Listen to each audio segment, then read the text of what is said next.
Hello, and welcome to my channel. My name is Jonathan Cohn, and today I will be reviewing the second book in the Sword of Truth series entitled The Stone of Tears. Now, about 6 months ago, I read Wizard's First Rule, and I highly enjoyed it. For almost all of the book, I thought it was a wonderful book. I was considering giving it like a 9 out of 10 or a 10 out of 10. I was loving it.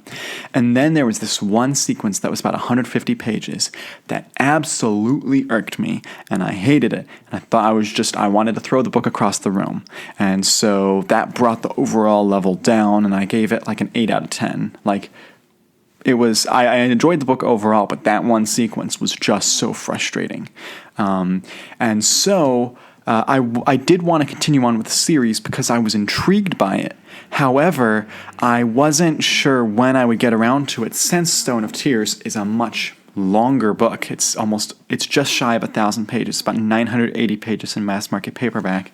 And I just wasn't feeling excited for this book, so I never picked it up.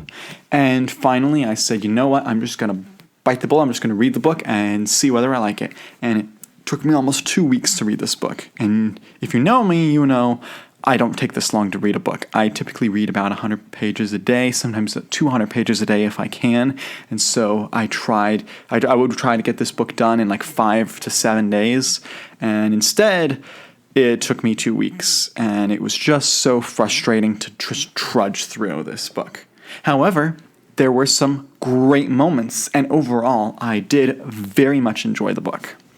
One thing about Terry Goodkind that I really enjoy is his writing style, particularly when he describes Kahlan and Richard's relationship. A lot of people don't like this in that he reiterates over and over their love for each other in different ways, and he really goes into the difficulties that go into the characters like them having a relationship, and I really appreciate that. He really explores it. He really goes deep. At the same time, Richard and Kahlan do promote abstinence throughout this book and the previous book, and that is and it's shown as a virtue in this book that I really appreciated, and that is not something that is portrayed as virtuous in any type of literature, including fantasy right now. And so to see something like that, I really appreciated it. Another thing that I really enjoyed with this book was the similarities it had to The Wheel of Time. Now, if you listen to Terry Goodkind talk, he will claim that he is absolutely not fantasy. He does not write fantasy novels. But if you look at all of the evidence, obviously he does write fantasy novels by every definition out there of what a fantasy novel is. His books fit it. And obviously, with the characters in this book, particularly the sisters that come to bring him back to their palace so that they can train him and so that they can leash him, is very obviously taken from the Aes Sedai from the Wheel of Time series. And this was coming out just as The Wheel of Time was hitting its high points in its popularity back in the mid-90s. And so I think that this was definitely on Terry Goodkind's mind as he was writing this series. And I really liked the similarities. I think that he would not like me discussing the similarities, but I really did. And so that was an interesting part of this book. Another interesting part of this book was the world building. Even though the maps don't include all the new places that we go to, there's really some exciting new destinations and new peoples we get to meet. Particularly, my favorite was when we saw the Children's Army that almost reminded me of the Children's Crusade. I think that's what it was called, from the Crusade era. That was really interesting. And you see this army of children who are trying to get revenge for the murder of a lot of their people, and you see Kahlan basically have to take charge because she's like, these are a bunch of kids, they don't know how to fight. And so I'm really intrigued by that story and that plot.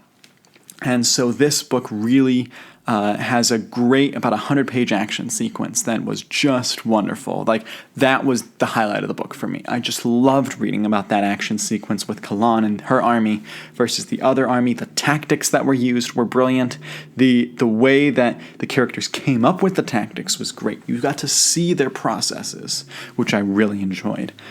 There were some parts I didn't like, including when Richard travels down to, with the sisters, the traveling, the getting there portion of his story was just really boring to me. It took them like 500 pages to travel from the Mud People's place to the palace. And I was just like, you could have cut that down. Like, this book could have been edited better, and it could have been 200, maybe even 300 pages shorter.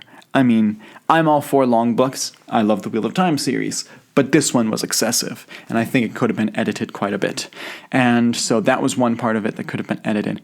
Also, I was hoping we were going to get more from Zed, who I really enjoy his character, Zed the Wizard, and he's very sparsely in this book compared to what you're anticipating when you start out. You start out the book, oh, this is going to be a big Zed-centric book, and then he's barely in the book, and so I was wanting more from him, and that was a good thing this book series did, was it left me wanting more. This book series does tie up a certain aspect of the universe, while at the same time it leaves a lot of loose threads and a lot of world building available.